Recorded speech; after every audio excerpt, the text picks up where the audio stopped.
Assalamualaikum warahmatullahi wabarakatuh. Saya Eka Putri Marsita dari kelas A119 dengan nomor NIM 13519100013. Di sini saya akan menjelaskan mengenai bakteri. Ilmu bakteriologi yaitu ilmu yang mempelajari tentang kehidupan dan klasifikasi bakteri, struktur anatomi sel bakteri, cara kerja sel bakteri, interaksi antar sel bakteri, serta tanggapan bakteri terhadap perubahan lingkungan hidupnya.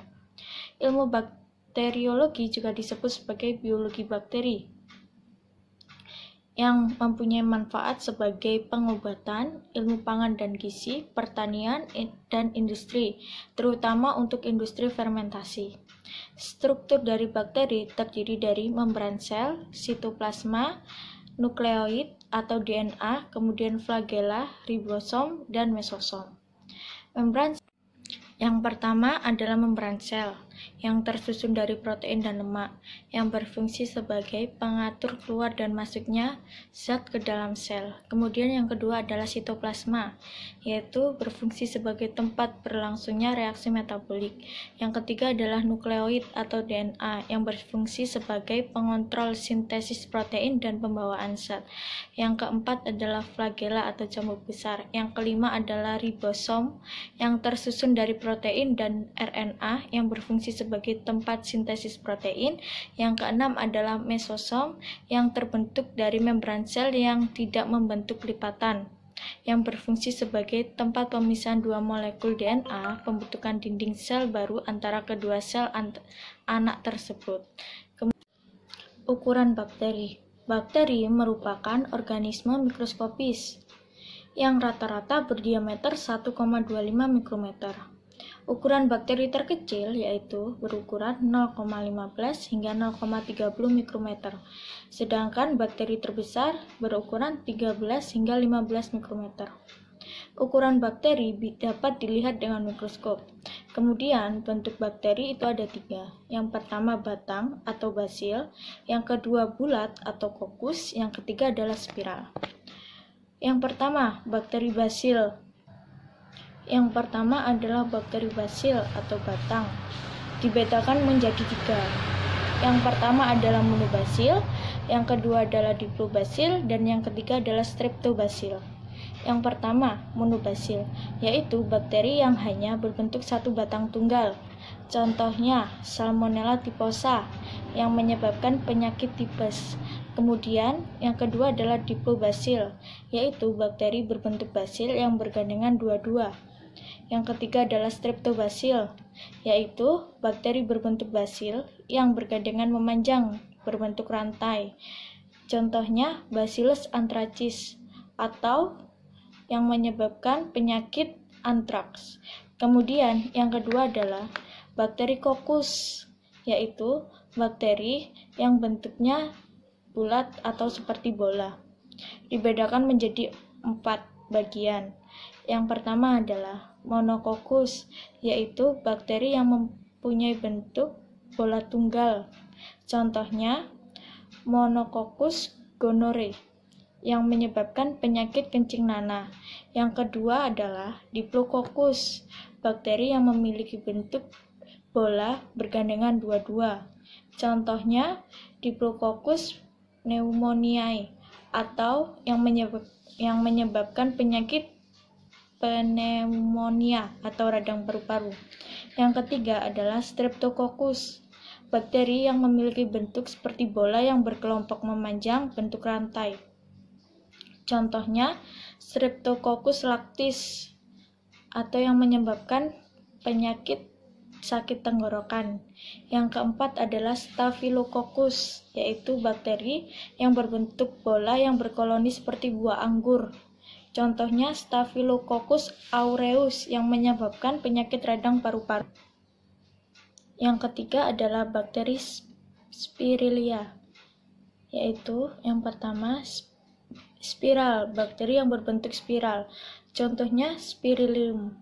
Yang kedua Vibrio, yaitu bakteri yang berbentuk seperti koma yang dianggap sebagai bentuk spiral tak sempurna. Contohnya Vibrio cholera yang menyebabkan penyakit kolera. Kemudian yang ketiga adalah Spiroseta, yaitu bakteri yang berbentuk seperti spiral yang dapat bergerak. Contohnya Spiroseta pallida yang menyebabkan penyakit sifilis. Bakteri dapat berkembang biak secara rekombinasi genetik atau membelah diri. Rekombinasi genetik yaitu pemindahan secara langsung bahan genetik atau DNA di antara dua sel bakteri. Kemudian pembelahan diri secara biner atau langsung, yaitu pada pembelahan ini sel bakteri membelah menjadi dua sel anakan, di mana sifat sel anak yang dihasilkan sama dengan sifat sel induknya. Rekombinasi genetik adalah proses pertukaran elemen genetik yang dapat terjadi antara untaian DNA yang berlainan atau interstan, atau antara bagian-bagian gen yang terletak dalam satu untaian DNA atau intrastan. Rekombinasi genetik dapat dibedakan menjadi 3 bagian, yaitu yang pertama adalah transformasi. Transformasi adalah perpindahan materi genetik berupa DNA dari sel bakteri yang satu ke sel bakteri yang lain. Kemudian yang kedua adalah transduksi, yaitu pemindahan materi genetik bakteri ke bakteri lain dengan perantara virus. Yang ketiga adalah konjugasi, yaitu bergabungnya dua bakteri dengan membentuk jembatan untuk pemindahan materi genetik. Pergerakan bakteri. Bakteri bergerak dengan menggunakan pergerakan bakteri. Bakteri bergerak menggunakan flagel. Flagel sendiri merupakan bulu-bulu cambuk yang dimiliki oleh beberapa jenis bakteri dan letaknya berbeda-beda tergantung kepada spesiesnya. Kemudian, berdasarkan letak dan jumlah flagel yang dimiliki, bakteri dibedakan menjadi 4. Yang pertama adalah monotrik, yaitu bakteri yang memiliki flagel pada satu ujungnya atau tunggal. Yang kedua adalah lopotrik, yaitu bakteri yang pada satu ujungnya memiliki lebih dari satu flagel. Yang ketiga adalah peritrik, dan yang keempat adalah amfitrik.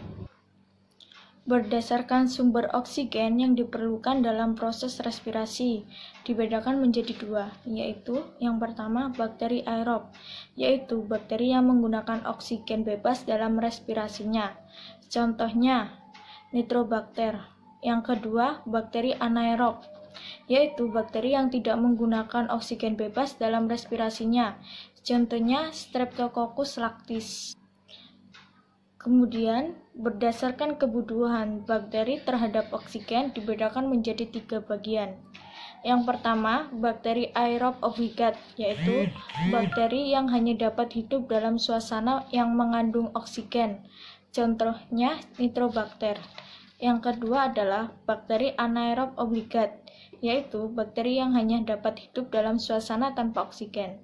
Contohnya Clostridium tetani. Yang ketiga adalah bakteri anaerob fakultatif, yaitu bakteri yang dapat hidup dengan atau tanpa oksigen. Contohnya bakteri E. coli. Berdasarkan cara memperoleh makanannya, bakteri digolongkan menjadi 2 golongan, yaitu bakteri heterotrof dan bakteri autotrof. Yang pertama, bakteri heterotrof, yaitu bakteri yang hidupnya dengan memperoleh makanan berupa zat organik dari lingkungannya karena tidak dapat menyusun sendiri zat organik yang dibutuhkannya. Bakteri heterotrof dibedakan menjadi 2 sifat, yaitu saprofit dan parasit. Bakteri heterotrof yang bersifat saprofit mendapatkan zat organik dari sampah, kotoran, bangkai, dan juga sisa makanan.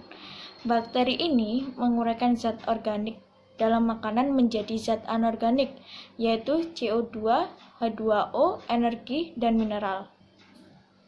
Bakteri heterotrof yang bersifat parasit, yaitu bakteri yang merugikan, baik pada manusia, hewan, maupun tumbuhan. Bakteri ini menyebabkan penyakit atau patogen. Contohnya adalah bakteri Vibrio coma yang menyebabkan penyakit kolera. Kemudian Salmonella typhosa yang menyebabkan tifus. Kemudian bakteri autotrof, yaitu bakteri yang dapat menyusun zat makanan sendiri dari zat anorganik yang ada. Dari sumber energi yang digunakan, bakteri autotrof dibedakan menjadi dua golongan, yaitu bakteri fotoautotrof dan bakteri kemoautotrof. Bakteri fotoautotrof yaitu bakteri yang memanfaatkan cahaya sebagai energi untuk mengubah zat anorganik menjadi zat organik melalui proses fotosintesis. Contohnya bakteri hijau dan bakteri ungu. Kemudian yang kedua adalah bakteri kemoautotrof, yaitu bakteri yang menggunakan energi kimia yang diperoleh pada saat terjadi perombakan zat kimia dari molekul yang kompleks menjadi molekul yang sederhana dengan melepaskan oksigen. Contohnya Nitrosomonas dan Nitrosococcus serta Nitrobacter. Contoh bakteri yang menyebabkan penyakit pada manusia, yaitu bakteri sifilis dan bakteri TBC. Demikian dari presentasi saya. Apabila terdapat kesalahan dan kekurangan dalam mengucapkan kalimat atau kata-kata, mohon maaf. Saya akhiri. Wassalamualaikum warahmatullahi wabarakatuh.